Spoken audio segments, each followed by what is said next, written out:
Bonjour à vous. Donc voici la minute quotidienne de la cuisine de Mémé Monique. Donc je ne sais pas si vous avez fait attention, mais dans le blog désormais on en a parlé parce que vous pourrez également retrouver ces minutes dans YouTube. Donc vous avez le lien depuis le blog ou sur YouTube Mémé Monique. Donc là je vais la caméra et aujourd'hui on vous a prévu quelque chose sur les couteaux. Alors les couteaux ici, c'est traditionnel. Il y a juste ce couteau-là qui est un couteau en céramique. Alors c'est vrai que ça marche très bien, ça coupe très bien. On n'a pas besoin de les aiguiser à la différence des autres. Les autres couteaux, c'est des couteaux de cuisine habituels. Mais on a voulu faire un petit point sur les couteaux un peu bizarroïdes qu'on peut trouver à la maison. Le plat est en train de cuire, donc on en profite. Là, on a des zesteurs. Un zesteur tout simple, un zesteur que vous connaissez certainement. On n'a pas de râpe à zeste ici, c'est des zesteurs qu'on utilise. Ensuite, on a toute la partie pour les couteaux à beurre. Un couteau simple à beurre. Là, c'est pour faire des coquilles de beurre. Celui-ci est un peu particulier. C'est les filles qui me l'ont offert il y a 2 ou 3 ans maintenant. Parce qu'il paraît qu'il ne faut pas que je mange trop de beurre pour mon régime alimentaire. Donc, c'est spécial. Vous passez sur le beurre.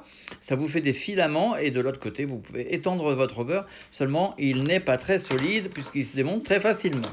Un couteau à beurre pour le service du beurre. Et là, on s'attaque au pamplemousse, ou tout ce qui va être zeste, enfin, pamplemousse plutôt, où on enlever les parties blanches pour récupérer la peau, notamment en cette période pour faire des petites orangettes de Noël. Voilà, on a des couteaux à pamplemousse, les couteaux à pamplemousse, et celui-ci également avec des belles dents. Moi j'aime bien celui-là, il marche bien. Le suivant, c'est pour faire des parts dans le pamplemousse, vous faites des petits quartiers directement, pouf. Alors celui-là est très marrant.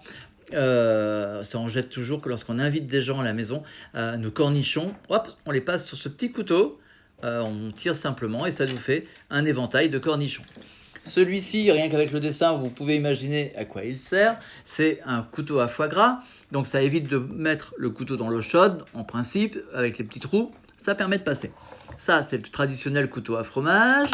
Ici, alors ça c'est une particularité, c'est un petit couteau, mais vous voyez il est tout courbe dans tous les sens et en fait ça s'appelle un couteau à peler et ça vous permet également de tracer des formes, faire de la sculpture sur les légumes ou sur les fruits. Et justement, en parlant de sculpture sur les légumes et sur les fruits, alors vous savez là, c'est un couteau, oui et non, c'est pour couper des rondelles de carottes, notamment avec des alvéoles, qu'elles soient un petit peu courbes, comme une tôle, ondulée, voilà. Et celui-ci fait le même effet. On peut également le faire à la mandoline désormais. Voilà, on a fait le tour un petit peu des couteaux particuliers qu'on avait à la maison. Tous les trois, on souhaite une bonne fin de journée à tout le monde et on dit À demain. à demain.